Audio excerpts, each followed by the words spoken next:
നിർധന കുടുംബത്തിന് കൈത്താങ്ങായി അഭയം പാലിയേറ്റീവ് ചാരിറ്റബിൾ ട്രസ്റ്റും പുന്നയൂർ പഞ്ചായത്തും കൈകോർക്കുന്നു. ദീർഘകാലം വാടക വീട്ടിൽ സൗജന്യമായി കഴിയുന്ന രോഗിയായ അനിലിന്റെ കുടുംബത്തിന് നിർമ്മിച്ചു നൽകുന്ന വീടിന്റെ കട്ടിളവെപ്പ് നടന്നു.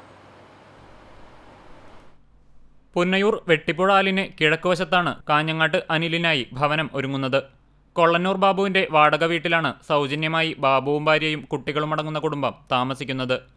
അഭയം പാലിയേറ്റീവ് പരിചരണത്തിൽ കഴിയുന്ന അനിൽ കിഡ്നി സംബന്ധമായ അസുഖങ്ങളാൽ കാഴ്ചശക്തിയും കുറഞ്ഞതോടെ വളരെയേറെ പ്രയാസത്തോടെയാണ് കഴിയുന്നത്.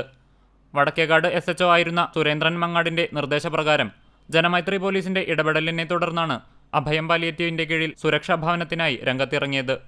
സുമനസ്സുകളുടെ സഹായത്തോടെ തറപ്പണി പൂർത്തീകരിച്ചു.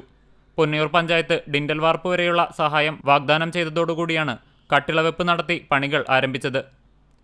കട്ടിളവെപ്പ് ചടങ്ങിൽ Vadakkekad SHO Binu R, Punnayur panchayat vice president Suhara Bakkar, ward member Razeena Usman, Abhayam charitable trust chairperson Maimoona, working president Sirajuddin, Shalimar Muhammad Ali, Ashraf പാവൂരയിൽ, KV ബക്കർ, ഷൈബുന്നിസ, ആയിഷ, ഷാജിദ തുടങ്ങിയവർ പങ്കെടുത്തു. സുമനസ്സുകളുടെ സഹായമുണ്ടെങ്കിൽ മാത്രമാണ് വീടുപണി പൂർത്തീകരിക്കുവാൻ സാധിക്കുക. എത്രയും പെട്ടെന്ന് പണി പൂർത്തീകരിച്ച് കുടുംബത്തെ മാറ്റി താമസിപ്പിക്കാനുള്ള ശ്രമത്തിലാണ് അഭയം ചാരിറ്റബിൾ ട്രസ്റ്റ് പ്രവർത്തകരും വടക്കേകാട് ജനമൈത്രി പോലീസും. ഇതിനായി 9946161853 എന്ന നമ്പറിൽ ഗൂഗിൾ പേ സംവിധാനവും ഒരുക്കിയിട്ടുണ്ട്. CCTV news, Punnayurkulam.